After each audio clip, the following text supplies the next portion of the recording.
Hai rekan traders, jumpa kembali dengan saya Tommy Yu dari JSX Pro IT. Di kesempatan video kali ini adalah part yang ke-12 dari seri tutorial Binance App. Nah, topik ini adalah membahas tentang risk management, di mana Anda itu perlu berhati-hati agar tidak sampai kena likuidasi.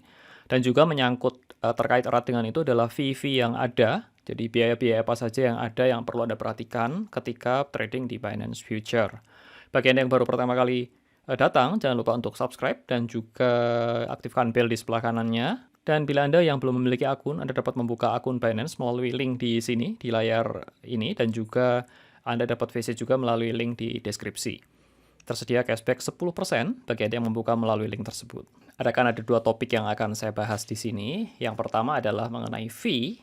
Ya, ini tentang biaya-biaya semua yang ada di market future itu apa saja, yaitu terkait dengan funding rate, terkait dengan transaction, dan liquidation. Yang kedua adalah tentang margin ratio management. Ini penting sekali, nanti kita akan langsung masuk saja ya. Yang pertama ini adalah, saya ingin bicara tentang funding rate. Funding rate adalah fee yang dikenakan untuk menyelaraskan harga. Jadi, kalau Anda ketahui bahwa future market ini itu sama spot market itu chartnya berbeda, harganya, order booknya juga berbeda, dan idealnya dari future market ini harus mengikuti harga yang ada di spot market. Untuk agar dapat menyelaraskan harga itu, harganya bisa sama begitu ya, itu diperlukan yang namanya itu funding rate ini. Dan ini funding rate ini itu berlaku setiap 8 jam dari total posisi yang dipegang. Jadi misalkan Anda pakai margin $100 dengan leverage 10 kali, maka yang akan dicas itu yang 1000, bukan yang 100. Nah, berikut ini adalah funding rate yang saya maksud. Ini di sebelah sini, ini Anda dapat perhatikan, ini 0,0258, ini positif.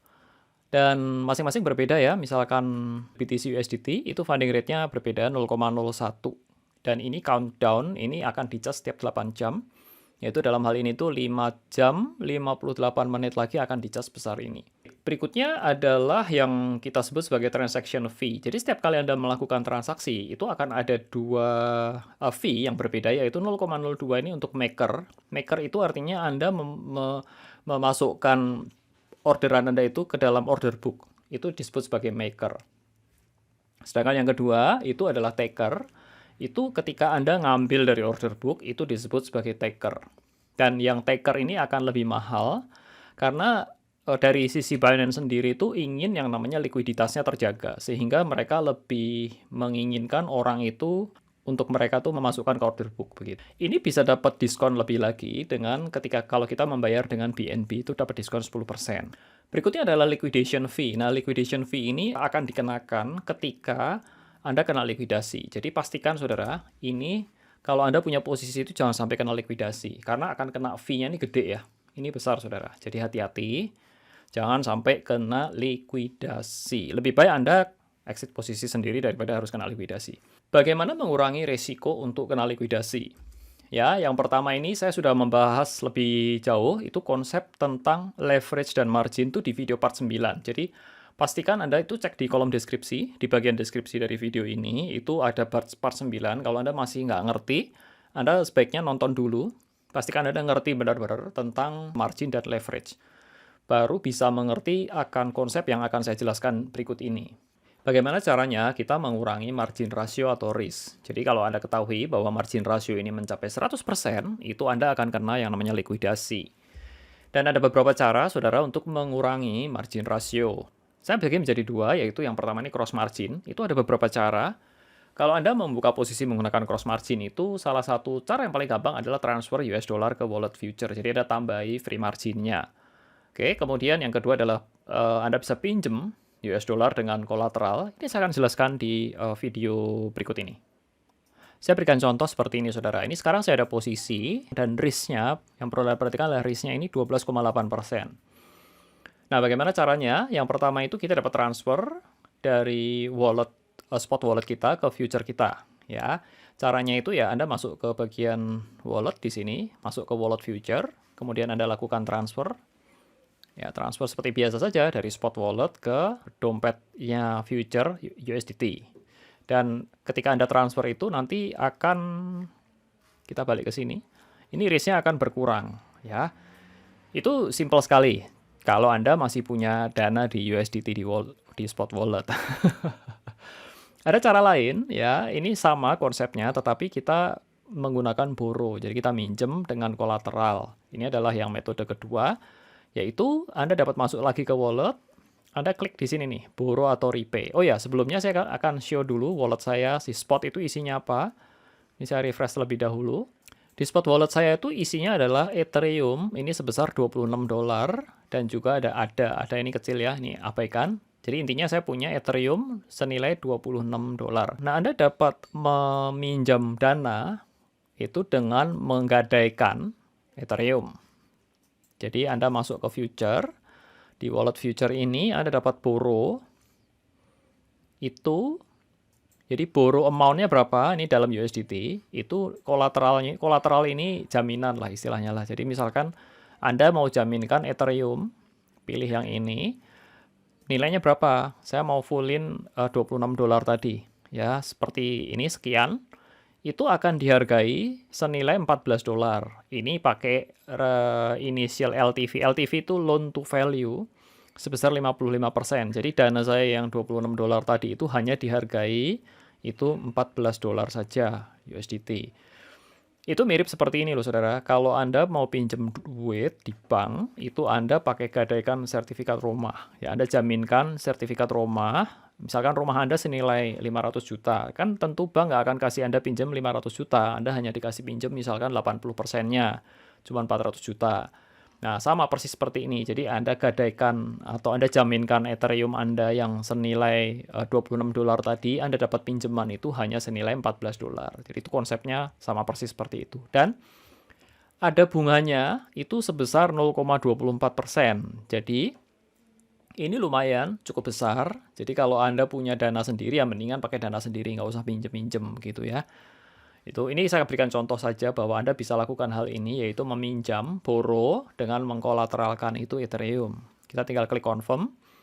Anda perhatikan, ini saya kolateralnya $26, kemudian saya borrow sekian, akan muncul di wallet seperti ini, saudara. Dan kalau saya balik ke posisi saya yang future ini, Anda lihat risknya ini berkurang. Tadi itu risknya sekitar 12%, ini sekarang risknya turun jadi sekitar 11%. Ya, 11,4%. Oke, ini saya balikan dulu ya. Saya repay, cara repay-nya adalah balik lagi ke sini, Anda klik yang di sini, repay. Kemudian ini saya ganti ini jadi Ethereum. Saya max-kan di sini, bahwa saya mau bayar balikin duit ke sekian. Gitu. Confirm repayment, kita klik di sini, maka balik lagi. Dan kalau kita lihat di sini, risknya balik lagi ke 12,9. Ya, berikutnya, Anda dapat mengurangi posisi yang ada. Jadi ketika Anda mengurangi posisi ini, tentunya kan margin yang Anda gunakan itu lebih sedikit. Dan yang terakhir adalah Anda dapat menggunakan itu hedging. Nah, ini adalah masuk ranah yang cukup advance, saudara. Nggak semua trader itu bisa pakai hedging ini atau mengerti dengan clear. Makanya hati-hati ya. Ini kelihatannya simple tapi nggak gampang cara pakai hedging itu. Tapi saya berikan contoh saja supaya Anda dapat gambaran. Di contoh berikutnya ini, Anda dapat melihat, ini ada saya membuka 5 posisi yang ada. Anda lihat di sini, ini ada 5 posisi open. Ini semuanya itu dalam posisi cross. Yaitu cross, ada leverage-nya macam-macam, ada 30 kali, 20 kali, dan seterusnya. Ya, Anda melihat di sini, ini ada 5 posisi, semuanya kebuka, dan semuanya cross. Yang perlu Anda perhatikan, kalau semuanya cross ini kan berarti mereka akan sharing free margin yang sama, tahanan yang sama. Itu sebabnya resikonya itu sama. Ya, Anda lihat di sini ini 11,4%, 11,4%, 11,4% sama semua. Kalau Anda ingin mengurangi resiko yang ada ini, Anda dapat tutup posisi. Contohnya dalam hal ini saya mau tutup BTC USDT ya, 12,5 ini saya tutup. Anda dapat lihat itu risknya turun dari 12 jadi 9. Kalau Anda tutup yang lain lagi, itu juga akan nanti mengurangi resiko ini. Nah, hal yang lain yang perlu Anda perhatikan, kalau misalkan saya sekarang punya 4 posisi open. Perhatikan bagian yang ada tanda serunya ini. Ya, ini tanda seru ini ada 1 tanda seru, ini 1, yang ini ada 2 tanda seru. Kemudian yang ini ada 1. Nah, maksudnya apa? Ini namanya adalah auto deleveraging, semacam indikator begitu ya, yang mengatakan kalau misalkan ini dalam kasus terkena likuidasi, yang kena duluan adalah yang paling banyak. Dalam hal ini kalau kena likuidasi ini kena duluan.